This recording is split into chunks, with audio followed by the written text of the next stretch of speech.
എല്ലാം അറിയുന്ന ദൈവം എന്ന തലക്കെട്ടുള്ള സങ്കീർത്തനം 139 നിന്ന് സ്വല്പ സമയത്തെ ഒരു പ്രബോധനം, ധ്യാനം പ്രിയ ദേവദാസിൽ കൂടെ നമുക്ക് കേൾക്കുവാൻ കർത്താവ് സഹായിച്ചു.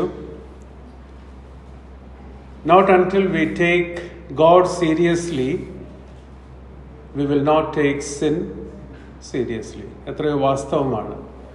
ദൈവത്തെക്കുറിച്ചുള്ള ഒരു പൂർണ്ണ ബോധ്യം, പൂർണ്ണതയിൽ നാം ഒരിക്കലും എത്തിച്ചേരുകയില്ല. ദൈവസന്നിധിയിൽ അങ്ങേക്കരയിൽ എത്തിച്ചേരുമ്പോഴും ഒരു പൂർണ്ണത നമുക്ക് മനസ്സിലാകുമ്പോൾ നമുക്ക് അറിഞ്ഞുകൂടാ. കാരണം ദൈവമാണ്. എന്നാൽ അതിനെക്കുറിച്ചുള്ളൊരു വാഞ്ഛയും ആഗ്രഹവും നമ്മുടെ ഹൃദയത്തിൽ എപ്പോഴും ഉണ്ടായിരിക്കണം. വർഷാന്ത്യ സമയത്തേക്ക് നാം കടന്നു വന്നിരിക്കുന്നു. കർത്താവ് പുതിയൊരു വർഷം നമുക്ക് ദാനമായി തരുന്നെങ്കിൽ ആ വർഷത്തിൽ ഈ സങ്കീർത്തനം 139 സങ്കീർത്തനം അതിൻ്റെ 23ഉം 24ഉം വാക്യങ്ങൾ അത് നമ്മുടെയും പ്രാർത്ഥനയായിരിക്കട്ടെ. പ്രത്യേകമായിട്ട് ദേവദാസനോടുള്ള നന്ദി സമയത്ത് അറിയിക്കുന്നു. വീണ്ടും ദൈവവചനവുമായിട്ട് സ്ഥലസഭയിലായിരിക്കാൻ കർത്താവ് തന്ന ഈ അവസരത്തെ ഓർത്ത് ദൈവത്തെ സ്തുതിക്കുന്നു. നാം രണ്ട് മാസം എന്ന് പറയാനായിട്ടില്ല, സ്വല്പ നാളുകൾ മാത്രമേ ഉള്ളൂ. ഈ അവസാന നാളുകളിൽ നാം എത്തിച്ചേർന്നിരിക്കുന്നു. പുതിയ വർഷം കർത്താവ് തരുവാണെങ്കിൽ ഏത് വിധത്തിലായിരിക്കണം നമ്മുടെ സഭയായിട്ടുള്ള ശുശ്രൂഷകളും കാര്യങ്ങളും, അതിനെക്കുറിച്ച് ചിന്തിക്കാനായിട്ടുള്ളൊരു സമയമാണ്. കർത്താവ് നമ്മെ സഹായിക്കട്ടെ. വളരെ പ്രാർത്ഥനയോടുകൂടി ഒരുക്കത്തോടുകൂടി കർത്താവിൻ്റെ വേലയിലായിരിക്കാൻ കർത്താവ് നമ്മെയും ഒരുക്കട്ടെ. വചന ശുശ്രൂഷ ഭാഗത്തേക്ക് പ്രവേശിക്കുന്നതിന് മുൻപായിട്ട് ഒരു വാർത്ത കഴിഞ്ഞ ദിവസം വായിച്ചപ്പോൾ അതിനെക്കുറിച്ച് ഒരു വാക്കൊന്ന് പരാമർശിച്ച് ശുശ്രൂഷയിലേക്ക് പ്രവേശിക്കാനായിട്ട് ആഗ്രഹിക്കുന്നു. നാം അറിയുന്നത് പോലെ 2020 ഫെബ്രുവരി മാർച്ച് മുതൽ നമ്മുടെ രാജ്യത്തും കോവിഡ് എന്ന് പറയുന്ന മഹാമാരി അത് താണ്ഡവം ആരംഭിച്ചു. ഏകദേശം 2022 ഫെബ്രുവരി മാർച്ച് മാസം വരയ്ക്കും അത് തുടർന്നുകൊണ്ടേയിരുന്നു. പിന്നീടാണ് അതിനൊരു ശമനം വന്നത്. ഇപ്പോൾ വേൾഡ് ഹെൽത്ത് ഓർഗനൈസേഷൻ, നമ്മുടെ ഡോക്ടർ സാംസൺ, ഡോക്ടർ എലിസബത്ത് നമ്മുടെ മധ്യത്തിലില്ല, എന്നാൽ അവർക്ക് കൂടുതൽ അതിനെക്കുറിച്ച് പറയാനായിട്ട് സാധിക്കും. ഇപ്പോഴത്തെ ലേറ്റസ്റ്റ് ഒരു വേൾഡ് ഹെൽത്ത് ഓർഗനൈസേഷൻ WHO ഇറക്കിയിരിക്കുന്ന ഒരു വാർത്തയിൽ പറയുന്നത്, ഇനി ലോകത്തിന് ഗ്രസിക്കാനായിട്ട് പോകുന്ന വലിയൊരു മഹാമാരിയാണ്.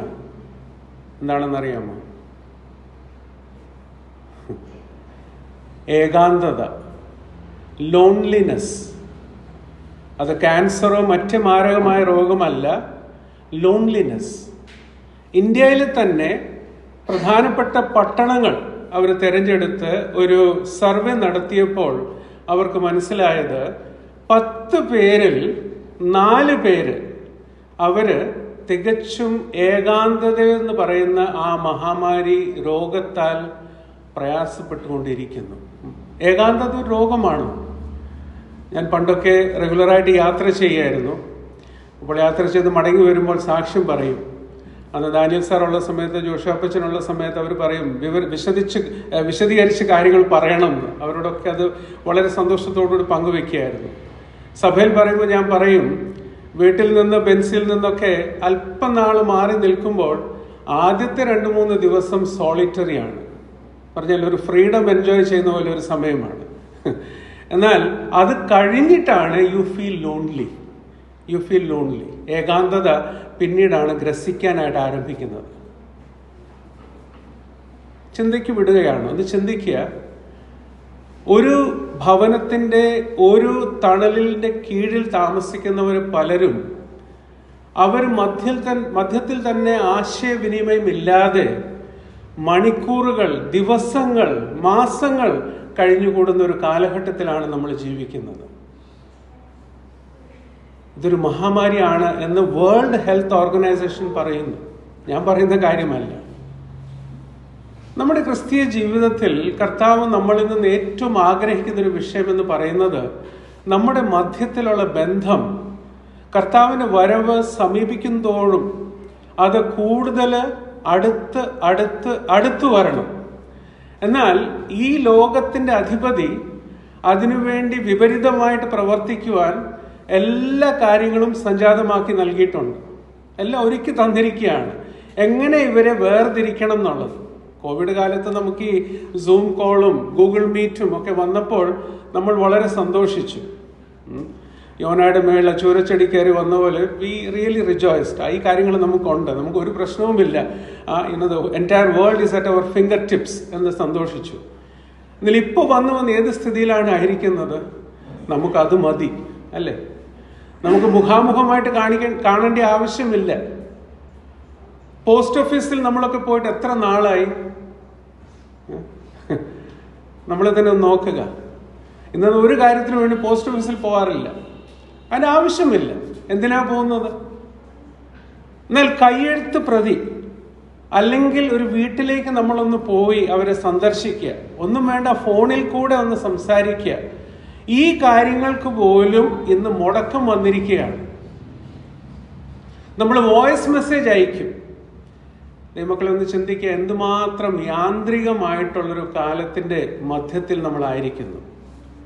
യാന്ത്രികമായിട്ട് എല്ലാം മെക്കാനിക്കലാണ്, എല്ലാം മെക്കാനിക്കലാണ്. ഞാൻ പറഞ്ഞല്ലോ, ഒരു പഴയ മലയാളത്തിലെ ഒരു സ്റ്റേറ്റ്മെന്റ് ആണ് എൻ്റെ മനസ്സിലേക്ക് വരുന്നത്. ആൾക്കൂട്ടത്തിൽ തനിയെ, അല്ലേ? ആൾക്കൂട്ടത്തിൽ തനിയെ, lonely even among the crowd. വലിയൊരു ജനാവലിയുടെ മധ്യത്തിലും ഒരു ലോൺലിനെസ്. നമ്മൾ ഓരോരുത്തരും ഒരു 10 വർഷം 20 വർഷം നമ്മുടെ ഏജിനനുസരിച്ചൊന്ന് ചിന്തിച്ച് നോക്കുക. കർത്താവ് വരുന്ന താമസമാണെങ്കിൽ, കർത്താവ് വരുവാണെങ്കിൽ പിന്നെ അതിനൊന്നും പ്രസക്തിയില്ല. താമസമാണെങ്കിൽ എന്തോ ആയിരിക്കും? നമ്മുടെ മധ്യത്തിലുള്ള ബന്ധങ്ങൾ ഏത് വിധത്തിലാണ് ആയിരിക്കുന്നത്? സഭയിലാണ് ഞാനിത് പങ്കുവെക്കുന്നത്. ഞാൻ ഇന്ന് രാവിലെ ഒരുങ്ങുന്ന സമയത്ത് ഞാൻ ഈ ഷർട്ട് എടുത്തിട്ടു. ഈ ഷർട്ട് എടുത്തിട്ടപ്പോൾ എൻ്റെ ഓർമ്മ ചില വർഷങ്ങൾ പിന്നിട്ട് പോയി. ഈ ഷർട്ട് ഒരു ഗിഫ്റ്റാണ്. നമ്മുടെ സഭയിലെ ഒരു മാന്യ സഹോദരൻ്റെ മകളുടെ വിവാഹത്തിന് അവര് എനിക്ക് ഗിഫ്റ്റ് തന്നൊരു ഷർട്ടാണ്. ഞാനത് ഒരു ഒരു പ്രീതി സമ്പാദിക്കാനോ മുഖസ്തുതി പറയാനല്ല ഞാൻ പറയുന്നത്, അതുകൊണ്ട് ഞാൻ പേര് പറയുന്നില്ല. നമ്മുടെ സഭയിലെ തന്നെ അവര് ഈ ഗിഫ്റ്റ് എനിക്ക് മാത്രമല്ല, ഞങ്ങളുടെ കുടുംബത്തിലുള്ള എല്ലാവർക്കും വേണ്ടി അവര് ഒരു ഗിഫ്റ്റ് തന്നു. അതൊരു ചെറിയ കാര്യമല്ല. അതിൻ്റെ ബാഹ്യ പ്രകടനം എന്ന് പറയുന്നത്, you are A part of my family. എൻ്റെ മകളുടെ വിവാഹത്തിന് ഈ ഒരു ഗിഫ്റ്റ് തരുമ്പോൾ ഞങ്ങൾ അറിയിക്കുന്നത്, സ്നേഹത്തോട് ഞങ്ങൾ അറിയിക്കുന്നത്, ഞങ്ങൾ ഒരു കുടുംബത്തിലുള്ളവരാണ്. ഇത് ഒരു കുടുംബത്തിന് മാത്രമല്ല, ഈ സഭയിലുള്ള എല്ലാവരും തമ്മിൽ ആ ഒരു ബന്ധത്തിലായിരിക്കുന്നു. ദൈവത്തിന് സ്തോത്രം. ഒരു മാതൃതുല്യായ ഒരു മാതാവ് ഞങ്ങളുടെ വീട്ടിലേക്ക് വന്നപ്പോൾ എനിക്കൊരു ചെറിയ സാധനം തന്നു. എന്നാൽ തന്നു കഴിഞ്ഞിട്ട് പറഞ്ഞത്, ഇത് സണ്ണിക്ക് ഇഷ്ടപ്പെടുന്ന സാധനമാണ്. അതിലെ ഓരോ അല്ലി എടുത്ത് കഴിക്കുന്ന സമയത്ത് മാതൃസ്നേഹം തുളുമ്പുന്ന സന്തോഷമായിരുന്നു. ഇതായിരിക്കണം ദൈവമക്കളുടെ ബന്ധത്തിലുള്ള ബന്ധം. അപ്പൊ പിന്നെ ഈ ഏകാന്തത ഒന്നും അവിടെ പ്രസക്തിയില്ല. അതുകൊണ്ടാണല്ലോ ദൈവം നമ്മെ സഭയാക്കി ഒന്നിച്ചാക്കിയിരിക്കുന്നത്. ത്രിയേക ദൈവവുമായിട്ട് നമുക്ക് ബന്ധമുണ്ട്, ദൈവമക്കളുമായിട്ടുള്ള ബന്ധം. നമ്മൾ പെട്ടെന്ന് റിയാക്ട് ചെയ്യാനായിട്ട് എപ്പോഴും ഒരുക്കമുള്ളവരാണ്. ആ സമയങ്ങളിൽ ദൈവമക്കളായ നമ്മൾ പ്രത്യേകമായിട്ട് ഓർക്കുക, we are not to be reactive, we are to be proactive. യുക്തമായിട്ട് പ്രതികരിക്കുക, സ്നേഹത്തോടുകൂടെ ആചരിക്കുക. തമ്മിലുള്ള ബന്ധത്തിൽ ഓരോ ദിവസം കഴിയും തോറും നിത്യതയിൽ നാം ഒരുമിച്ചായിരിക്കും എന്ന ചിന്ത നമ്മുടെ മനസ്സിനെപ്പോഴും ഭരിച്ചുകൊണ്ടിരിക്കണം. പെട്ടെന്ന് ചിന്ത വരും, ഇയാളിതൊക്കെ പറയുന്നു, പക്ഷെ എന്നെ വിളിച്ചിട്ട് ഇപ്പോൾ ഒത്തിരി നാളായി. ആ ചിന്തകളൊക്കെ വരും. കഴിഞ്ഞ ദിവസം ഒരാൾ പറഞ്ഞു, ഞങ്ങളുടെ വീട്ടിലെ കോട്ടേജ് മീറ്റിങ്ങിന് വന്നില്ലല്ലോ. പണ്ട് ജോൺ കുര്യൻ അങ്കിളിന് ഒരാൾ ചോദിച്ചു, ഒരു ഫാമിലി കോൺഫറൻസ് ആണ്, ഞാനും ബെൻസിയും ഉണ്ടായിരുന്നു 99. അപ്പം അതിന് പോയപ്പോൾ അങ്കിളിനോട് ഒരാൾ ചോദിച്ചു, ബെറ്റി സഹോദരി വന്നില്ലേ? അപ്പോൾ അങ്കിള് പറഞ്ഞു, ബ്രദറെ, നിങ്ങൾ ജീവിതത്തിൽ ഒരു ഫാമിലി കോൺഫറൻസ് അറ്റൻഡ് ചെയ്യത്തുള്ളൂ, എന്നാൽ ഞാൻ എല്ലാ മാസവും ഓരോ ഫാമിലി കോൺഫറൻസ് അറ്റൻഡ് ചെയ്തുകൊണ്ടിരിക്കുകയാണ്. എവിടേക്കൊക്കെ ബെറ്റിയെ കൂട്ടിക്കൊണ്ട് പോകും എന്ന് പറയുന്ന പോലെ നമ്മുടെ സഭയിലുള്ള കുടുംബങ്ങൾ ആഴ്ചയിൽ ഒരു കോട്ടേജ് മീറ്റിംഗ് ആണ് അറ്റൻഡ് ചെയ്യുന്നത്. എന്നാൽ ഓൺ ആൻ ആവറേജ് ഒരു ആഴ്ചയിൽ ഞാൻ 4 കോട്ടേജ് മീറ്റിംഗ് അറ്റൻഡ് ചെയ്യുന്നു. അപ്പം ചിലപ്പോൾ ഒരു കോയിൻസിഡൻസ് വരുമ്പോൾ ഒരു മീറ്റിംഗ് ഞാൻ ചെയ്യേണ്ടി വരുന്നു. കാരണം കമ്മിറ്റ്മെൻറ്റ് അതുപോലെ ഉള്ളത്. എന്നാൽ വ്യാഴാഴ്ച ആണെങ്കിൽ സാധാരണ അങ്ങനെ ഒരിക്കലും തെറ്റാറില്ല. എനിക്ക് കാര്യം പറഞ്ഞത്, ഏകാന്തതയ്ക്ക് കർത്താവ് തന്നിരിക്കുന്ന ഒരു വലിയ ഒരു പ്രതിവിധി എന്ന് പറയുന്നത് നമ്മുടെ മധ്യത്തിലുള്ള ഈ ബന്ധം, അത് നാൾ കഴിയുന്തോറും, ഓരോ നാൾ കഴിയുന്തോറും അടുത്ത ബന്ധമായിരിക്കണം. നമ്മുടെ സഭയിൽ ഒരു കുടുംബത്തിൽ ഒരു മകൻ, ഒരു മകൾ നമ്മുടെ മക്കളാണ്. ഒരു സഹോദരൻ എൻ്റെ സഹോദരനാണ്. ഒരു മാതാവ് എൻ്റെ മാതാവാണ്. ഞാൻ അതുകൊണ്ടാണ് പറഞ്ഞത്, ആ കാര്യത്തിൽ ഞാൻ ഒരു കാര്യം കൂടി ഇവിടെ ഓർമ്മിപ്പിക്കട്ടെ. എനിക്ക് ഏറ്റവും ഇഷ്ടമുള്ള കളർ ഈ കളറാണ്. അത് മനസ്സിലാക്കിയിട്ടാണ് ആ ഭവനത്തിലെ മകൻ ഇത് സെലക്ട് ചെയ്തിട്ടാണ് എനിക്ക് തന്നത്. അതുകൊണ്ടാണ് ഞാൻ പറഞ്ഞത്, ഇതിന്ന് എടുത്തിട്ടപ്പോൾ എൻ്റെ ഓർമ്മ ചില വർഷങ്ങൾ പിന്നിട്ട് പോയി. ഈ സ്നേഹബന്ധത്തിൽ, ഉറ്റ സ്നേഹബന്ധത്തിൽ തന്നെ ആയിരിക്കാൻ കർത്താവ് നമ്മെ ഓരോരുത്തരെയും സഹായിക്കട്ടെ. ദൈവമക്കളോട് ഞാൻ മുൻപ് അറിയിച്ചതുപോലെ ഉത്തരം ലഭിക്കാത്ത ചില പ്രാർത്ഥനകൾ, അതിനെക്കുറിച്ച് ഞാനിവിടെ കുറച്ച് സെഷൻസിൽ ഞാൻ സംസാരിച്ചിട്ടുണ്ട്. കഴിഞ്ഞ തിങ്കളാഴ്ച മുതൽ കോട്ടയം ടൗൺ അസംബ്ലിയിൽ അതിനെക്കുറിച്ചുള്ള ക്ലാസ് ആരംഭിച്ചിട്ടുണ്ട്. പ്രത്യേകമായിട്ട് ദൈവമക്കൾ പ്രാർത്ഥിക്കുക, അത് ഷെഡ്യൂൾ അനുസരിച്ച് അത് പൂർത്തീകരിക്കാൻ. അതിന് ശേഷം ഞാൻ ആരംഭിച്ചൊരു വിഷയമാണ് കർത്താവിൻ്റെ അനുഗ്രഹവും ആശീർവാദവും. തിരുവഴുത്തിൽ അതിനെക്കുറിച്ച് നമ്മെ പഠിപ്പിക്കുന്ന വിഷയം, അതും ഒരു സീരീസ് ആയിട്ടാണ്. അടുത്തൊരു ബൈബിൾ സെഷന് വേണ്ടി അത് ഒരുങ്ങുന്നു. അപ്പോൾ ആദ്യത്തെ ചില കാര്യങ്ങൾ സഭയിൽ തന്നെ അവതരിപ്പിക്കണം എന്നൊരു ചിന്ത കർത്താവ് തന്നു. അത് സഭയുടെ മുൻപാകെ പ്രാർത്ഥനയോടുകൂടി പങ്കുവെക്കുവാനായിട്ടാണ് ഞാൻ നിൽക്കുന്നത്. ഇന്നലെ ഞങ്ങളൊരു ശുശ്രൂഷ കഴിഞ്ഞ് രാവിലെ 7:30 ഭവനത്തിൽ നിന്ന് ഇറങ്ങിയതാണ്. മീറ്റിങ്ങും പിന്നെ യാത്രയും. വൈകുന്നേരം ഏകദേശം 9 മണിക്കാണ് വന്നത്. തിരിച്ചു വരുന്ന സമയത്ത് ഭയങ്കര മഴ എന്ന് പറഞ്ഞാൽ കോട്ടയം മുതൽ ഏകദേശം തിരുവല്ല വരയ്ക്കും it was a heavy downpour. നമ്മൾ ഇംഗ്ലീഷിൽ പറയത്തില്ലേ, it was raining cats and dogs. അതുപോലെയുള്ള മഴയായിരുന്നു. എന്നാൽ ആ മഴയ്ക്കോടെ ഞങ്ങൾക്ക് വളരെ ധൈര്യം തന്നു. എനിക്ക് വാസ്തവം പറഞ്ഞാൽ കാണുന്നില്ല, വഴിയും ശരിക്കും കാണാനായിട്ട് പറ്റുന്നില്ല. പക്ഷെ ധൈര്യം തന്നൊരു വിഷയം, സഹോദരിമാരുടെ മീറ്റിങ്ങിൽ ബെൻസി ലോഗിൻ ചെയ്തു. അപ്പോൾ ലോഗിൻ ചെയ്ത് കഴിഞ്ഞപ്പോൾ ഇന്നലെ സഹോദരിമാരെല്ലാവരും പ്രാർത്ഥനയ്ക്ക് വേണ്ടി സമയം ചെലവഴിച്ചു. അത് കേട്ടോണ്ടാണ് ഇങ്ങനെ ശാന്തമായിട്ട് ഡ്രൈവ് ചെയ്ത് വീട്ടിലെത്തിയത്. I was just listening to the prayers. ആ ഡ്രൈവിങ്ങിൽ മുഴുവനും ഓരോരുത്തർ വിവിധ വിഷയങ്ങളെ ഓർത്ത് പ്രാർത്ഥിച്ചുകൊണ്ടിരിക്കുന്നു.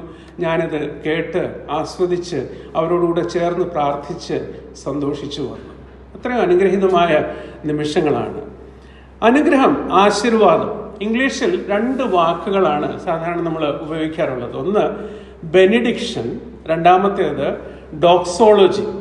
ഇവിടെ വിദ്യാർത്ഥികളുണ്ട്, അവർക്ക് അതിനെക്കുറിച്ച് കൂടുതൽ അറിവുണ്ട്. എനിക്ക് അത്രയും ഒരു ഗ്രീക്കോ ഹീബ്രുവോ കുറിച്ച് അറിവില്ല. എന്നാൽ ഈ 2 വാക്യങ്ങൾ നമുക്ക് സുപരിചിതമാണ്. ഡോക്സോളജി അത്രയും സുപരിചിതമല്ല. എന്നാൽ ബെനഡിക്ഷൻ നമുക്കറിയാം. നമ്മുടെ യോഗങ്ങൾ അവസാനിക്കുമ്പോൾ നമ്മൾ പറയും പ്രാർത്ഥനയും ആശീർവാദം. ആശീർവാദത്തിനാണ് ബെനഡിക്ഷൻ എന്നൊരു വാക്ക് നമ്മൾ ഉപയോഗിക്കുന്നത്. ഈ ബെനഡിക്ഷൻ എന്ന് പറയുന്നത് അതൊരു ലാറ്റിൻ വാക്കാണ്. ദൈവവചനത്തിൽ നിന്ന് ബ്ലെസ്, ബ്ലെസ്സഡ്, ബ്ലെസ്സിങ് എന്നീ പറയുന്ന പദപ്രയോഗങ്ങൾ അത് മാറ്റുകയാണെങ്കിൽ പിന്നെ ഒന്നും കാര്യമായിട്ട് പറയാനായിട്ടില്ല, അല്ലേ? ഒന്ന് ചിന്തിച്ചു നോക്കിയ വേദപുസ്തകത്തിൽ നിന്ന് അനുഗ്രഹം, ഭാഗ്യവാൻ, ഈ പദം അല്ലെങ്കിൽ അർത്ഥം വരുന്ന പദങ്ങളൊന്ന് മാറ്റുവാണെങ്കിൽ, വേദപുസ്തകത്തിൽ ഒരു അപ്രോക്സിമേറ്റ്ലി ഒരു 500-ലധികം ഈ വാക്യങ്ങൾ ഉപയോഗിച്ചിട്ടുണ്ട്. നമ്മൾ അതിൻ്റെ ഫെമിലിയാരിറ്റി, അതുമായിട്ടുള്ള അടുത്ത ബന്ധം കാരണം നമുക്കത് ഗൗരവത്തോടുകൂടി എടുത്ത് ഉച്ചരിക്കാനോ പറയാനോ പലപ്പോഴും സാധിക്കുന്നില്ല. ഞാനൊരു ജനറൽ സ്റ്റേറ്റ്മെന്റ് പറഞ്ഞു എന്നേ ഉള്ളൂ, നമ്മൾ അങ്ങനെ ചെയ്യുന്നു എന്നല്ല, അങ്ങനെ തെറ്റിദ്ധരിക്കരുത്. തിരുവഴുത്തിൽ ഈ ബെനഡിക്ഷൻ നമുക്കറിയാം. ഈ പട്ടത്വമുള്ള സഭകൾ, ആ സഭകളിൽ പോയിട്ടുള്ളവർക്കറിയാം, ആ സഭയിൽ അവസാനമായിട്ട് ശുശ്രൂഷകൾ നിർവഹിച്ച ആ സഭയുടെ വികാരി അല്ലെങ്കിൽ പൗരോഹിത്യ ശുശ്രൂഷ ചെയ്യുന്ന വ്യക്തി, അദ്ദേഹം സമൂഹത്തോട് അല്ലെങ്കിൽ അവിടെ കൂടി വന്നിരിക്കുന്ന ജനത്തോട് ഈ ആശീർവാദം അർപ്പിക്കും. ആംഗ്ലിക്കൻ പ്രാക്ടീസിലെല്ലാം അങ്ങനെയാണ്. നമ്മളും ആശീർവാദം അർപ്പിക്കും. ഏത് ഗൗരവത്തോടു കൂടിയാണ് നമ്മളത് അർപ്പിക്കുന്നത്? നമ്മളൊന്ന് ചിന്തിക്കുക. എന്തുകൊണ്ടാണ് അത് ഉച്ചരിക്കുന്നത്? എന്തുകൊണ്ടാണ് ഈ ആശീർവാദം അർപ്പിക്കുന്നത്? അത് അർപ്പിക്കുന്ന ആ വ്യക്തി സാധാരണ നമുക്കറിയാം, നമ്മുടെ സഭയില് മൂപ്പന്മാരിൽ ഒരാളാണ് ഈ അവസാനം പ്രാർത്ഥിച്ച്, അല്ലെങ്കിൽ ആരെങ്കിലും പ്രാർത്ഥിക്കുകയാണെങ്കിൽ ആശീർവാദം അർപ്പിക്കുന്ന അവരാണ്. കാരണം അത് ഗൗരവമായിട്ട് ചെയ്യുന്നൊരു വിഷയമാണ്. ഒരു പുതിയ വിശ്വാസി ചെയ്യുന്ന ഒരു കാര്യമല്ല. അല്ലെങ്കിൽ ഈ പറയുന്ന പോലെ, അതിൽ ഞാൻ ഒരു കാര്യം കൂടി പറയട്ടെ, അത് പ്രായത്തിന്റെ കാര്യമല്ല, എന്നാൽ ആത്മിക പക്വത. പ്രായവും വേണം, ആത്മിക പക്വതയും വേണം. അതിനോട് ചേർന്ന് അവസാനം വന്ന വിശ്വാസികൾക്കെല്ലാം ആശീർവാദം അർപ്പിച്ച് സന്തോഷത്തോടുകൂടി, പ്രിയ ദാനിയൽ സാറൊക്കെ പറയുന്ന ഒരു സ്റ്റേറ്റ്മെന്റ് ആണ്, ഉത്സവം ആചരിച്ച ഒരു സന്തോഷത്തോടുകൂടി ഇവിടെ നിന്ന് പോവുക. വെറും ഒരു ചടങ്ങ് പൂർത്തീകരിച്ച് പോവുകയല്ല, പിന്നെയോ ഉത്സവം ആചരിച്ച ഒരു സന്തോഷത്തോടുകൂടി. മോശ ഫറവോനോട് പറഞ്ഞപ്പോൾ 3 പ്രാവശ്യം അപേക്ഷിച്ച് പറഞ്ഞു ജനത്തെ വിട്ടുകൊടുക്കണം. അതിലൊരു പ്രാവശ്യം മോശ അവിടെ പറഞ്ഞത് എന്താണ്? ഞങ്ങൾക്ക് ഒരുമിച്ച് ഉത്സവം ആചരിച്ച് മടങ്ങി വരേണ്ടതിന് ഞങ്ങളെ വിട്ടയക്കണം. അത് 3 ഭാഗം ഒന്ന് എടുത്ത് വായിക്കുന്നത് നന്നായിരിക്കും. നമുക്ക് പ്രാരംഭത്തിൽ ഒരു വാക്യം നമുക്കൊന്ന് വായിക്കാം. ഉൽപ്പത്തി പുസ്തകം ഇവിടെ വായിച്ചെന്നെ സഹായിക്കണം. അത് ഇംഗ്ലീഷിലും വേണം, മലയാളത്തിലും വേണം. ഒട്ടും താമസിക്കരുത്. ഞാൻ മറ്റ് പല സഭകളിലേക്ക് പോകുന്ന സമയത്ത് അവിടെ വചനം പറയുന്നതിന്, റെഫറൻസ് പറയുന്നതിന് മുമ്പ് എടുത്ത് വായിക്കും. എന്നാൽ ഇല്ലാത്തൊരു സഭ നമ്മുടെ സഭയാണ്. എന്ന് പറഞ്ഞാൽ പത്തനംതിട്ട സഭയല്ല, ബ്രദറൻ സഭ. മറ്റേ ഈ പറയുന്ന ഇപ്പോഴത്തെ നമ്മളൊക്കെ എപ്പോഴും വിമർശിക്കാനായിട്ടുള്ള സഭകളിൽ നമ്മൾ കടന്നു ചെല്ലുവാണെങ്കിൽ പെട്ടെന്ന്, ഒട്ടും താമസമില്ല, പെട്ടെന്ന് എടുത്ത് വായിക്കും. അതുകൊണ്ട് അതിലൊന്ന് സഹായിക്കണം. കാരണം ഇത് വളരെ പ്രാധാന്യം അർഹിക്കുന്നതാണ്. എന്തുകൊണ്ടത് പ്രധാനം? ആ വാക്യം ഞാനൊന്ന് വായിച്ചു കേൾപ്പിക്കാം. 1 തിമോഥെയോസ് 4-ാം അധ്യായം അതിൻ്റെ 13-ാം വാക്യം. 1 തിമോഥെയോസ് 4-ാം അധ്യായം അതിൻ്റെ 13-ാം വാക്യം. ഞാൻ മലയാളത്തിൽ ആദ്യം വായിക്കാം, ഇംഗ്ലീഷിൽ ഒന്ന് വായിക്കുക. അവിടെ പറയുന്നത്, തിമോഥെയോസിനോട് പൗലോസ് പറയുകയാണ്, ഞാൻ വരുവോളം വായന, പ്രബോധനം, ഉപദേശം എന്നിവയിൽ ശ്രദ്ധിച്ച് ഇരിക്കുക. Until I come, attention to the public reading of scripture, to exhortation and teaching. അവിടെ ഒരു കാര്യം കണ്ടോ, ഒരു വാക്കുകൂടി അവിടെ ഒരു അഡ്ജക്റ്റീവായിട്ട് ഉപയോഗിച്ചിട്ടുണ്ട്. എന്തുവാണ് ഇംഗ്ലീഷിൽ? ആദ്യത്തെ give attention to public reading. മനസ്സിലായോ? പ്രൈവറ്റ് റീഡിംഗ് അല്ല, പബ്ലിക് റീഡിംഗ്. ഇന്ന് നമ്മുടെ അടുത്തുള്ള ഒരു നെയ്ബറിംഗ് സഭ ഈ കാര്യം ഗൗരവത്തോടുകൂടെ എടുത്ത് അവരൊരു വായനയ്ക്ക് വേണ്ടി ഞായറാഴ്ചകളിൽ ആരാധനയ്ക്ക് ശേഷം വചന ശുശ്രൂഷയ്ക്ക് മുമ്പ് അവർ അതിനുവേണ്ടി സമയമെടുക്കുന്നു. ഓരോ സഹോദരൻ അത് അസൈൻ ചെയ്യുന്നു. പബ്ലിക് റീഡിംഗ്, പരസ്യമായിട്ട് വചനം വായിച്ച് കേൾക്കുക. ഒരു ഗാനം എടുക്കുന്ന സമയത്ത് അതിൻ്റെ ഒരു സ്റ്റാൻസ അല്ലെങ്കിൽ ഒരു ലൈൻ നമ്മൾ പറയുന്നത് എന്തുകൊണ്ടാണ്? അതിൻ്റെ വാക്കുകളിൽ നമ്മുടെ ശ്രദ്ധ കേന്ദ്രീകരിക്കുവാൻ വേണ്ടി. അപ്പോൾ ഈ 3ഉം ഇമ്പോർട്ടൻ്റ് ആണ്. Public reading, exhortation and teaching. വായന, പ്രബോധനം, ഉപദേശം. ഇനി അതിനെക്കുറിച്ച് വിശദീകരിക്കാൻ ഒത്തിരി ഉണ്ടെങ്കിൽ ഞാൻ അതിലേക്ക് പ്രവേശിക്കുന്നില്ല. അതുകൊണ്ട് വായിച്ച് സഹായിക്കുക. അപ്പോൾ നമുക്കിനി വിഷയത്തിലേക്ക് പ്രവേശിക്കാം. ആദ്യത്തെ വാക്യം നാം നോക്കുന്നത് ഉൽപ്പത്തി പുസ്തകത്തിൽ നിന്നാണ്. അതിന് 32-ാം അധ്യായം അതിൻ്റെ 26-ാം വാക്യം. ഉൽപ്പത്തി പുസ്തകം അതിൻ്റെ 32-ാം അധ്യായം അതിൻ്റെ 26-ാം വാക്യം.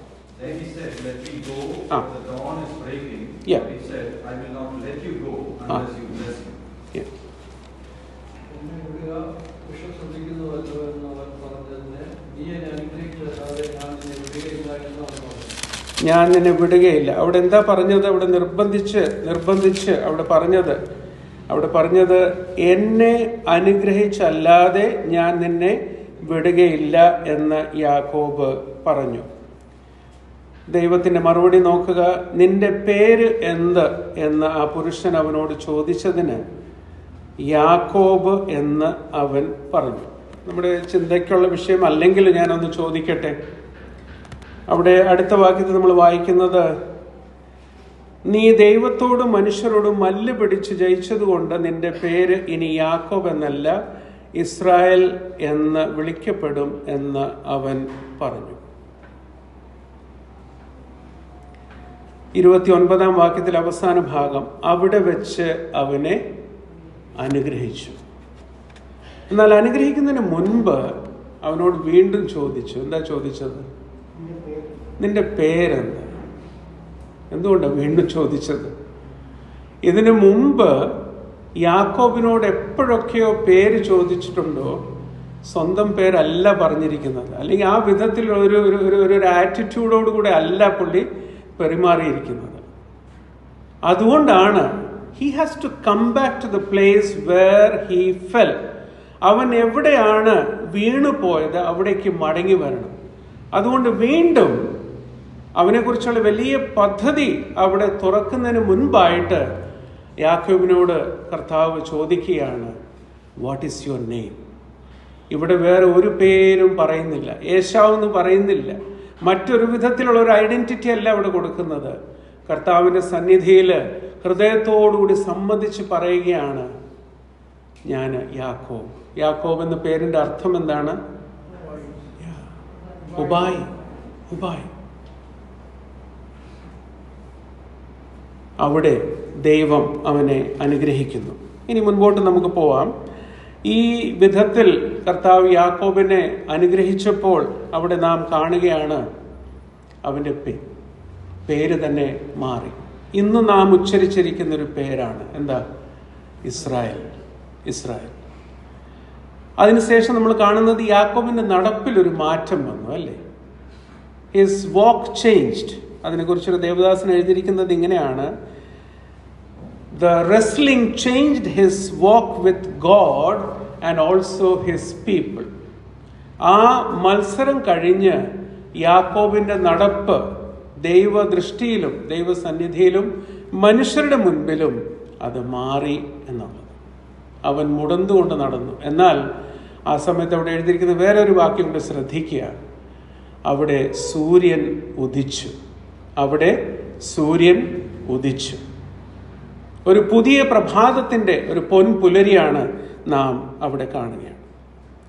ഇനി ഇവിടെ പ്രത്യേകമായിട്ട് നമ്മൾ ഓർക്കുന്ന വേറൊരു വിഷയമാണ്, നാം വാങ്ങുന്നതിനേക്കാൾ കൊടുക്കുവാനായിട്ട് എപ്പോഴും ഒരുക്കമുള്ളവരായിരിക്കണം. അതിനെക്കുറിച്ച് അപ്പോസ്തല പ്രവൃത്തി 20 അധ്യായം 35 വാക്യം നമുക്ക് വളരെ സുപരിചിതമാണ്. അവിടെ അപ്പോസ്തലനായ പൗലോസ് കർത്താവ് യേശുക്രിസ്തു പറഞ്ഞ ആ വാക്കിനെ അവിടെ വീണ്ടും ഉദ്ധരിച്ച് അവിടെ പറയുകയാണ്. കർത്താവ് അനുഗ്രഹിച്ച പല ഭാഗങ്ങൾ നമുക്ക് പെട്ടെന്നൊന്ന് നോക്കാം. ഒന്നാമത്തേത് ഉൽപ്പത്തി പുസ്തകം തന്നെ 18 അധ്യായം അതിന്റെ 18 വാക്യം. ഉൽപ്പത്തി പുസ്തകം 18 അധ്യായം അതിന്റെ 18 വാക്യം.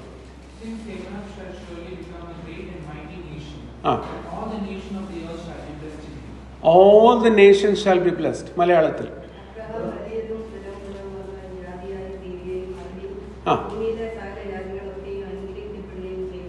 ദൈവത്തിന് സ്തോത്രം. അബ്രഹാം അനുഗ്രഹിക്കപ്പെടും, അതിൽ കൂടെ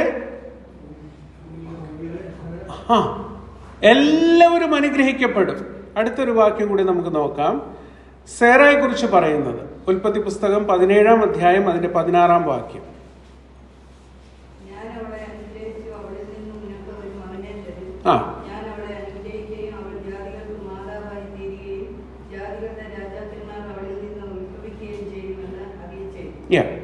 ഞാൻ സേറായി അനുഗ്രഹിക്കും, അതിൽ കൂടെ ആ അനുഗ്രഹം മറ്റുള്ളവർക്കും പകരും.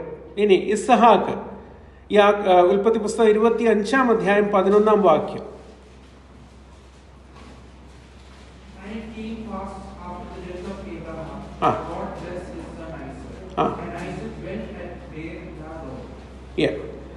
ഇസ്ഹാക്കിനെയും കർത്താവ് വലിയവനായ ദൈവം അനുഗ്രഹിച്ചു.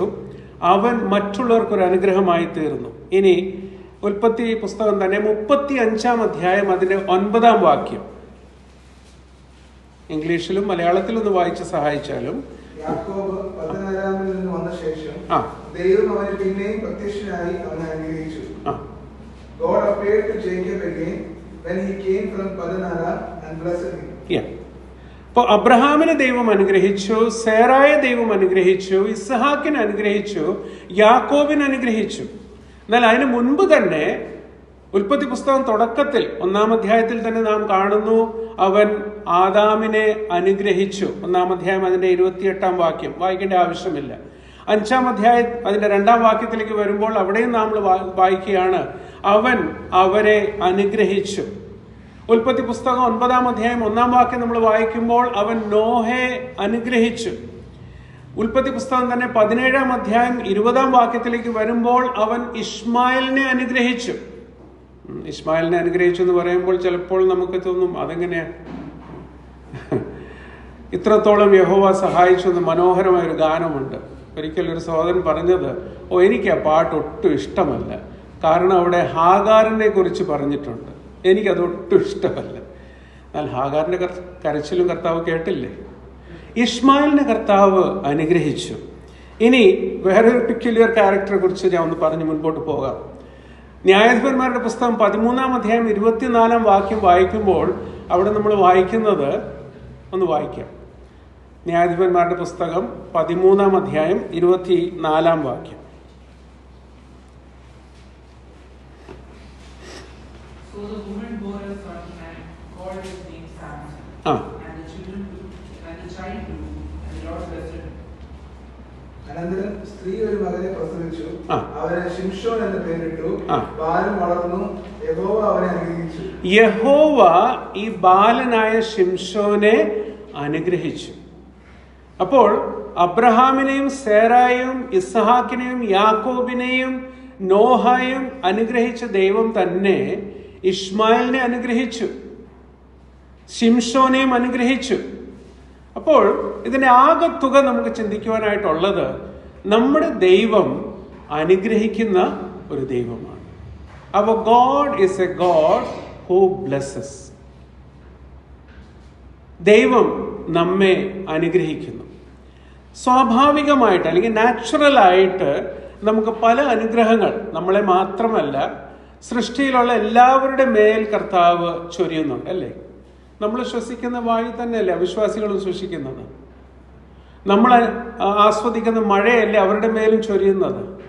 ഈ പറയുന്ന നാച്ചുറൽ ആയിട്ടുള്ള എല്ലാ അനുഗ്രഹങ്ങൾ, അത് വിശ്വാസിയാകട്ടെ അവിശ്വാസിയാകട്ടെ, എല്ലാവരുടെയും മുകളിൽ കർത്താവ് ചൊരിയുകയാണ്. ഇനി ഇവിടെ പഴയ നിയമത്തിൽ അനുഗ്രഹത്തെക്കുറിച്ച് ഞാൻ ഒന്ന് പറയട്ടെ.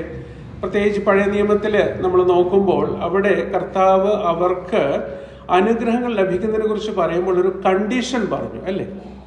അവരോട് പറഞ്ഞത്, നിങ്ങൾ അനുസരിക്കുകയാണെങ്കിൽ, നിങ്ങൾ വിശ്വാസത്തോടുകൂടി ഞാൻ തിരഞ്ഞെടുക്കപ്പെട്ട ഒരു കൂട്ടമായിരിക്കുന്നു, നിങ്ങൾ അനുസരണത്തോടുകൂടി ആയിരിക്കുമ്പോൾ നിങ്ങൾക്ക് ആരോഗ്യവും പ്രോസ്പെറിറ്റിയും എല്ലാ വിധത്തിലുള്ള നന്മകൾ നിങ്ങൾക്ക് ലഭിക്കും. എന്നാൽ നിങ്ങൾ അനുസരണക്കേട് കാണിക്കുമ്പോൾ എന്ത് സംഭവിക്കും? ഇത് നിങ്ങൾക്ക് ലഭിക്കുകയില്ല, അല്ലേ? എന്താ പറയുന്നു? പ്രൈസ് കണ്ടീഷൻ അല്ലേ? ആവർത്തന പുസ്തകം ഒന്ന് വായിച്ചു നോക്കണം. ഓക്കെ അല്ലേ? ആന്ന് പ്രത്യേകമായിട്ട് അവരോട് പറഞ്ഞത്, അനുസരണക്കേട് കാണിച്ചാൽ ഈ പറയുന്ന ഇതിൽ നിന്നും എല്ലാം നിങ്ങളെ ത്യജിക്കും. അവർ വന്ന് ഏത് അവസ്ഥയിലേക്ക് വന്നു? ഇസ്രായേലിനെ കുറിച്ചൊന്ന് ചിന്തിക്കുക. They did unpardonable sin. ഒരിക്കലും ക്ഷമിക്കാൻ പറ്റാത്ത വിധത്തിൽ അവർ ജീവനുള്ള ദൈവത്തിന്റെ വിരുദ്ധമായിട്ട് അവർ പാപം ചെയ്തു. അവർ യോഹന്നാൻ സ്നാപകനെ കൊല്ലുവാൻ വേണ്ടി കാര്യങ്ങൾ ക്രമീകരിച്ചു കൊടുത്തപ്പോൾ പിതാവായ ദൈവത്തിന്റെ വിരോധമായിട്ട് അവർ പാപം ചെയ്തു. രക്ഷിതാവ് കർത്താവായ യേശു ക്രിസ്തു ലോകത്തിലേക്ക് ലോകരക്ഷിതാവായിട്ട് വന്നപ്പോൾ അവനെ ക്രൂശിൽ ഏൽപ്പിച്ചു. പുത്രനായ ദൈവത്തിന്റെ വിരോധമായിട്ട് അവർ പാപം ചെയ്തു. അപ്പോസ്തല പ്രവൃത്തി കാലത്ത് സ്തീഫാനോസിനെ കല്ലെറിഞ്ഞ് കൊന്നപ്പോൾ അവരിൽ കൂടെ പ്രവർത്തിക്കുന്ന പരിശുദ്ധാത്മാവമായ ദൈവത്തിന്റെ വിരുദ്ധമായിട്ട് അവർ പാപം ചെയ്തു. എന്നിട്ടും ദൈവം തൻ്റെ തെരഞ്ഞെടുക്കപ്പെട്ട ജനത്തെക്കുറിച്ച് ഒരു പദ്ധതിയുണ്ട്. കാരണം എന്താണ്? കാൽവറി ക്രൂശിൽ വെച്ച് കർത്താവ് യേശു ക്രിസ്തു പ്രാർത്ഥിച്ചത് എന്താണ്? പിതാവേ, ഇവരെന്ത് ചെയ്യുന്നു അവർ അറിയുന്നില്ല, അവരോട് ക്ഷമിക്കണം. എത്രയോ ആർദ്ര ഹൃദയവും മനസ്സലിവുള്ള ദൈവമാണ് നമ്മുടെ ദൈവം. അപ്പോൾ പഴയ നിയമത്തിൽ അനുഗ്രഹം എന്ന് പറയുമ്പോൾ അനുസരണം, as long as you obey all these natural blessings, you will have prosperity, you will have health, you will have wealth. ധനവും സമ്പത്തും എല്ലാ വിധത്തിലുള്ള ആരോഗ്യവും കൂടാതെ എല്ലാ വിധത്തിലുള്ള അഭിവൃദ്ധി നിങ്ങൾക്ക് ലഭിക്കും. എന്നാൽ നാം ജീവിക്കുന്നത് പുതിയ നിയമ കാലഘട്ടത്തിലാണ്. പുതിയ നിയമവിശ്വാസികളാണ് നമ്മൾ. നമ്മെ സംബന്ധിച്ച് ഈ പറയുന്ന മെറ്റീരിയൽ ബ്ലെസ്സിങ് ഭൗതികമായിട്ടുള്ള അനുഗ്രഹമല്ല, പിന്നെയോ ആത്മീയ അനുഗ്രഹം. എഫെസ്യർക്ക് എഴുതിയ ലേഖനം 1-ാം അധ്യായം 3-ാം വാക്യം ഒന്ന് വായിക്കുക. എഫെസ്യർ 1:3. സ്വർഗത്തിലെ സകല ആത്മീക അനുഗ്രഹത്താലും നമ്മെ ക്രിസ്തുവിൽ അനുഗ്രഹിച്ചിരിക്കുന്ന നമ്മുടെ കർത്താവായ യേശു ക്രിസ്തുവിന്റെ ദൈവവും പിതാവുമായവൻ വാഴ്ത്തപ്പെട്ടവൻ. ദൈവത്തിന് സ്തോത്രം. സ്വർഗത്തിലെ സകല ഇംഗ്ലീഷിൽ കൂടി ഒന്ന് വായിച്ചാലും. Blessed be the God and Father of our Lord Jesus Christ, who has blessed us in Christ with every spiritual blessing in the heavenly places. In every spiritual blessing. എല്ലാ ആത്മീയ അനുഗ്രഹങ്ങളാൽ നമ്മെ നിറച്ചിരിക്കുന്നു. We are so rich because we are blessed with all heavenly spiritual blessing. അതെല്ലാം നമുക്ക് ലഭ്യമാണ്. അപ്പോൾ ഈ കാണപ്പെടുന്ന ഭൗതികമായിട്ടുള്ള പലപ്പോഴും വിശ്വാസികളെ കുറിച്ച് നമ്മൾ കാഴ്ചവെക്കുന്ന ഒരു സാക്ഷ്യം എന്ന് പറയുന്നത്, അവന് പെന്തിക്കോസ്തിൽ ചേർന്നു, അത് കഴിഞ്ഞിട്ട് ദൈവം അങ്ങ് അനുഗ്രഹിച്ചു. എങ്ങനെ ആയിരുന്നു? ഇപ്പോൾ നോക്കിയേ, മക്കളെല്ലാവരും വിദേശത്താണ്, കൊച്ചുമക്കളും വിദേശത്താണ്, എല്ലാ വിധത്തിലുള്ള നന്മകൾ. ഇതാണ് പൊതുവിലുള്ളൊരു സാക്ഷ്യം. ഇതൊന്നും ഇല്ലാത്ത വിശ്വാസികളില്ലേ? എത്രയോ വിശ്വാസികളുണ്ട്. അതിലുൾപ്പെട്ട ഒരു വ്യക്തിയാണ് ഞാൻ. ഉള്ളതിൽ ജീവിച്ചു പോകുന്നു, അത്രയേ ഉള്ളൂ. വേറെ ഒരു കൂടുതൽ ആഗ്രഹമോ ആകാംക്ഷയൊന്നുമില്ല. ആത്മീകമായ സന്തോഷം പൂർണ്ണമായിട്ട് അനുഭവിച്ചായിരിക്കുന്ന ഒരു സ്ഥിതി. അതാണ് പുതിയ നിയമവിശ്വാസികൾക്കുള്ള ഒരു പ്രത്യേകത എന്ന് പറയുന്നത്. എന്നാൽ ഇവിടെയും നമ്മൾ ഓർക്കണം, അതിനെക്കുറിച്ച് 2 വാക്യം നമുക്കൊന്ന് പെട്ടെന്ന് വായിക്കാം. ഒന്ന്, എബ്രായ ലേഖനം 10-ാം അധ്യായം അതിൻ്റെ 38-ഉം 39-ഉം. എബ്രായ ലേഖനം 10-ാം അധ്യായം അതിന്റെ 38-ഉം 39-ഉം. എന്നാൽ എന്റെ നീതിമാൻ വിശ്വാസത്താൽ ജീവിക്കും, പിന്മാറുന്നെങ്കിൽ എന്റെ ഉള്ളത്തിൽ അവർ പ്രസാദമില്ല. ഇല്ല. നാമോ നാശത്തിലേക്ക് പിന്മാറുന്നവരുടെ കൂട്ടത്തിലല്ല, വിശ്വസിച്ച് ജീവരക്ഷ പ്രാപിക്കുന്നവരുടെ കൂട്ടത്തിലത്രയാകുന്നു. ദൈവത്തിന് സ്തോത്രം. ഇംഗ്ലീഷിൽ കൂടി ഒന്ന് വായിക്കുക. But my righteous one shall live by faith, and if he shrinks back, my soul has no pleasure in him. 39. But we are not of those who are shrink back and are destroyed, but of those who are faith and preserve their souls. Thank you. പ്രത്യേകമായിട്ട് ഗൗരവത്തോടുകൂടി എടുക്കേണ്ട ഒരു വിഷയമാണ്. നാം വിശ്വാസത്താൽ നീതീകരിക്കപ്പെട്ടു. ഇനി നാം ചെയ്യേണ്ടത് തിന്മയ്ക്കായിട്ടല്ല. നാം നടക്കുന്ന ഈ പുതിയ പാതയിൽ നമ്മൾ സാധാരണ കർത്താവിന് സ്വന്തം രക്ഷിതാവും കർത്താവുമായിട്ട് സ്വീകരിച്ച പ്രിയപ്പെട്ടവർ കർത്താവിനെ ജലത്തിൽ സാക്ഷീകരിക്കുമ്പോൾ ആ സ്നാനക്കുളത്തിൽ നിന്ന് പുറത്തേക്ക് വരുമ്പോൾ നമ്മൾ പറയുന്ന ഒരു സ്റ്റേറ്റ്മെന്റ് ആണ്, ജീവന്റെ പുതുക്കത്തിൽ നടക്കുക. Now continue to walk in the newness of life. ജീവപര്യന്തം വിശ്വസ്തനായിരിക്കുക. B faithful. അപ്പോൾ ഇനി നമുക്ക് പഴയ അവസ്ഥയല്ല, പഴയ ജീവിതമല്ല, പഴയ പാതയല്ല. ഈ പുതിയ പാതയിൽ ഓരോ ചുവട് വെച്ച് പോകുമ്പോൾ ലക്ഷ്യം കർത്താവിൽ മാത്രം. ആ വിശ്വാസത്തിൽ കർത്താവിൻ്റെ കൽപ്പനകൾ അനുസരിച്ച് ഓരോ ചുവട് വെച്ച് മുൻപോട്ട് പോവുക. അതിനോടൊപ്പം കർത്താവ് നമുക്ക് നൽകുന്നത് ആത്മീയമായ അനുഗ്രഹങ്ങളാണ്. ഞാൻ 1-2 കാര്യങ്ങൾ പറഞ്ഞ് അവസാനിപ്പിക്കാം, ഒരു 3 മിനിറ്റ് സമയം. ഇവിടെ നമ്മൾ പ്രത്യേകമായിട്ട് ഓർക്കേണ്ടത്, നമ്മുടെ ആത്മീയ സന്തോഷം എന്ന് പറയുന്നത് ലോകം പറയുന്ന വിധത്തിലുള്ള ഒരു ഹാപ്പിനെസ് അല്ല. ലോകം ഇപ്പോൾ പറയുന്നത് എന്താണ്? I want to be happy, happy happy, joy joy എന്ന് പല നമ്മുടെ ക്രിസ്തീയ ഈ പറയുന്ന പുതിയ നിയമ കരിസ്മാറ്റിക് സഭകളിലെല്ലാം അവർ എപ്പോഴും സംസാരിച്ചുകൊണ്ടിരിക്കുന്നത് ബി ഹാപ്പി, ബി ജോയ്ഫുൾ എന്ന് പറഞ്ഞിട്ടാണ് അവർ ആൾക്കാരെ ഇളക്കാനായിട്ട് ശ്രമിച്ചുകൊണ്ടിരിക്കുന്നത്. എന്നാൽ ദൈവമക്കളെ പ്രത്യേകമായിട്ട് ശ്രദ്ധിക്കുക, നാം സന്തോഷിക്കുന്നത് ആത്മീകമായ സന്തോഷത്തിലാണ്. ദൈവം നമ്മളിൽ നിന്ന് ആഗ്രഹിക്കുന്ന വിഷയം എന്ന് പറയുന്നത് that is not happiness but that is holiness. വിശുദ്ധിയാണ് ദൈവം നമ്മളിൽ നിന്ന് ആഗ്രഹിക്കുന്നത്. കാരണം our God is holy, not one time. Holy, holy, holy. 3 പ്രാവശ്യം ആ വലിയവനായ ദൈവത്തെക്കുറിച്ച്, ത്രിയേക ദൈവത്തെക്കുറിച്ച് പറയുമ്പോൾ അവിടെ ഹാപ്പി ഹാപ്പി ഹാപ്പി എന്നല്ല പറയുന്നത്. പിന്നെയോ holy holy holy Lord God almighty. നമ്മുടെ ജീവിതത്തിൽ നിന്ന് കർത്താവ് ആഗ്രഹിക്കുന്നത് വിശുദ്ധിയാണ്. അത് പത്രോസിന്റെ ലേഖനം വായിക്കുമ്പോൾ അല്പം കൂടി നമുക്ക് മനസ്സിലാക്കുവാനായിട്ട് സാധിക്കും. അതായിരിക്കണം നമ്മുടെ ലക്ഷ്യം. ആ വിശുദ്ധി, ജീവിത വിശുദ്ധിയോടുകൂടെ സാക്ഷ്യത്തോടുകൂടെ ജീവിക്കുമ്പോൾ നാം എൻജോയ് ചെയ്യുന്നത് സ്വർഗീയമായ സന്തോഷമാണ്. ആ സന്തോഷം ഈ പറയുന്ന ലോകത്തിൽ താൽക്കാലികമായിട്ട് കിട്ടുന്ന ഒരു കാര്യത്തിലും ലഭിക്കുകയില്ല, ഒരിക്കലുമില്ല. ദൈവമക്കളുമായിട്ടുള്ള കൂട്ടായ്മ, ദൈവവചനവുമായിട്ട് നാം ഇരിക്കുന്ന സമയം, പ്രാർത്ഥനയിൽ നമ്മൾ സമയം ചെലവഴിക്കുന്നത്, it should be holiness, not happiness. വിശുദ്ധിയിൽ ആചരിച്ചായിരിക്കുക എന്നൊരു ചിന്ത നമ്മുടെ മനസ്സിനെ ഭരിക്കുമ്പോൾ ഹൃദയം ആത്മീകമായ സന്തോഷത്താൽ, സ്വർഗീയമായ സന്തോഷത്താൽ തീർച്ചയായിട്ടും നിറഞ്ഞുകൊണ്ടേയിരിക്കും. ഇനി ഒരു കാര്യം കൂടി, പുതിയ നിയമത്തിൽ അപ്പോസ്തലനായ പൗലോസ് എഴുതിയിരിക്കുന്ന ലേഖനങ്ങൾ നമ്മൾ വായിക്കുമ്പോൾ ആ ലേഖനങ്ങളെല്ലാം അവസാനിക്കുന്നത് ഒരു ബെനഡിക്ഷനിലാണ്, അല്ലെങ്കിൽ ഒരു ഡോക്സോളജിയിലാണ്. ചിലപ്പോൾ അവസാനത്തെ വാക്യമായിരിക്കുകയില്ല, അവസാന അധ്യായത്തിൽ അവസാന വാക്യം ആയിരിക്കുകയില്ല, എന്നാൽ അവിടെ എല്ലാം അത് പരാമർശിക്കുന്നുണ്ട്. എന്നെ ആകർഷിച്ച് 1-2 ബെനഡിക്ഷൻ അല്ലെങ്കിൽ ആശീർവാദം ഞാനൊന്ന് പറഞ്ഞ് ഇന്നത്തേക്ക് ഇരിക്കാം, പിന്നീട് സമയം കിട്ടുമ്പോൾ അതിനെക്കുറിച്ച് കൂടുതൽ പറയാം. അതിന് ഒന്നാമത് വായിക്കാനായിട്ട് ആഗ്രഹിക്കുന്നത് തിമോഥെയോസിന് താൻ എഴുതിയ 1-ാം ലേഖനം, അതിൻ്റെ 6-ാം അധ്യായം. അത് മലയാളത്തിൽ ഞാൻ തന്നെ ഒന്ന് വായിക്കാം, അതിനുള്ള സമയമേ ഉള്ളൂ, ഇംഗ്ലീഷിൽ വായിക്കേണ്ട ആവശ്യമില്ല.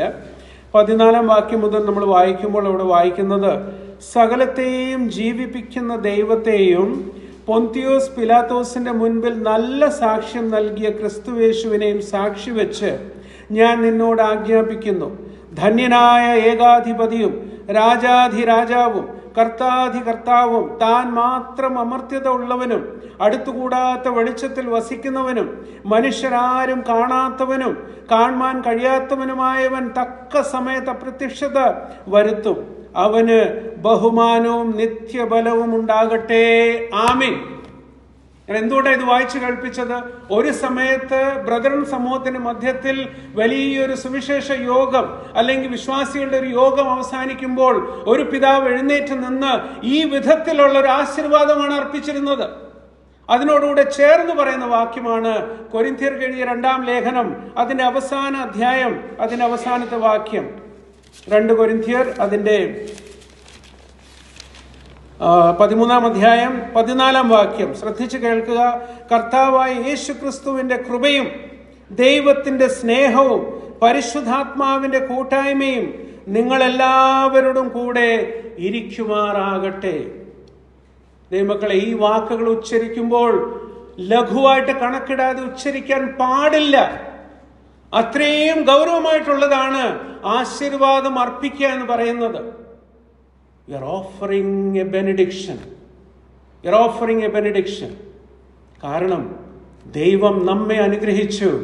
ആ അനുഗ്രഹം മറ്റുള്ളവർക്ക് നമ്മൾ പകർന്നു കൊടുക്കുക. അത് യാന്ത്രികമായിട്ട് പട്ടത്വം സഭയിൽ ചെയ്യുന്ന പോലെ അത് പകർന്നു കൊടുക്കാൻ കൈ ഉയർത്തി അങ്ങോട്ട് വീശി കൊടുക്കുകയല്ല നമ്മൾ ചെയ്യുന്നത്. അർത്ഥവത്തായിട്ട് നമ്മൾ ആ ബെനഡിക്ഷൻ അർപ്പിക്കുമ്പോൾ പിതാവ് ചെയ്യുന്നത്, ഇപ്പോൾ ബഹുമാനപ്പെട്ട കുഞ്ഞുമോൻ അങ്കിൾ ആ കാര്യം ചെയ്യുമ്പോൾ ആ ഭാരത്തോടുകൂടെ ഗൗരവത്തോടുകൂടെയാണ് അങ്കിൾ അത് ചെയ്യുന്നത്. വന്ന കോൺഗ്രിഗേഷൻ അനുഗ്രഹം പ്രാപിച്ച് ഇവിടെ നിന്ന് മടങ്ങിപ്പോകണം. ദൈവത്തിന് സ്തോത്രം. അങ്ങനെയുള്ള പിതാക്കന്മാർ നമ്മുടെ മധ്യത്തിൽ അവരുടെ സാന്നിധ്യമുണ്ട്. ബാബു അങ്കിളുണ്ട്, കുഞ്ഞുമോൻ അങ്കിളുണ്ട്, രാജശാനുണ്ട്, പ്രിയപ്പെട്ടവരുണ്ട്. അവരത് അർപ്പിക്കുന്ന സമയത്ത് ആ ഗൗരവത്തിൽ തന്നെയാണ് അർപ്പിക്കുന്നത്. ഇവിടെ ഒരു കാര്യം കൂടി പറഞ്ഞ് ഞാൻ അവസാനിപ്പിക്കാം. We are not to be reservoirs, but we must be a channel of blessing. Reservoir എന്ന് പറയുന്നത് വെള്ളം കെട്ടിവെക്കുന്ന ഒരു സ്ഥലമാണ്. ഡാമിലൊക്കെ നമ്മൾ ചെല്ലുമ്പോൾ അവിടെ റിസർവോയേഴ്സ് ഉണ്ട്, അവിടെ വെള്ളം വെക്കുകയാണ്, പിന്നീട് ആവശ്യത്തിന് വേണ്ടി അത് സംഭരിച്ചു വെക്കുക. അങ്ങനെ ഒരു സംഭരണിയായിരിക്കാനല്ല ദൈവം നമ്മളിൽ നിന്ന് ആഗ്രഹിക്കുന്നത്. അനുഗ്രഹം നമ്മൾ പ്രാപിച്ചു. We are not to be reservoirs, we are to be channels. ഒരു കെട്ടിക്കിടക്കുന്ന ഒരു കിണറ്റിൽ ആരും വെള്ളം കോരുന്നില്ല. അവിടെ നിന്ന് നമ്മളൊന്ന് താഴോട്ട് നോക്കിയാൽ എന്തായിരിക്കും ആ വെള്ളത്തിൻ്റെ സ്ഥിതി? ഇറ്റ് വിൽ ബി സ്റ്റിങ്കിങ് അല്ലേ? നമ്മൾ അവിടുത്തെ വെള്ളം എടുത്ത് കുടിക്കുമോ? ഒരിക്കലുമില്ല. എന്നാൽ ഒരു റണ്ണിങ് സ്ട്രീം, ഒഴുകിപ്പോകുന്ന ഒരു സ്ട്രീം ഒന്ന് ചിന്തിക്കുക. ആ വെള്ളം കാണുമ്പോൾ ക്രിസ്റ്റൽ ക്ലിയർ ആണ്. നമ്മൾ വേണമെങ്കിൽ അങ്ങനെ എടുത്ത് നമുക്ക് കുടിക്കാം. Let us be a channel of blessing. അബ്രഹാമിനോട് കർത്താവ് പറഞ്ഞപ്പോൾ ഉൽപ്പത്തി പുസ്തകം 12-ാം അധ്യായം 2-ാം വാക്യത്തിൽ പറഞ്ഞത്, I will bless you and you be a blessing. ഇവിടെ നിന്ന് നമ്മൾ പോകുമ്പോൾ ഈ ചിന്ത നമ്മുടെ മനസ്സിനെ ഭരിക്കട്ടെ. കർത്താവ് നമ്മെ അനുഗ്രഹിച്ചു. Let us be a blessing. നമ്മൾ മറ്റുള്ളവർക്ക് ഒരു അനുഗ്രഹത്തിൻ്റെ കാരണമായിരിക്കാൻ കർത്താവ് നമ്മെ സഹായിക്കട്ടെ.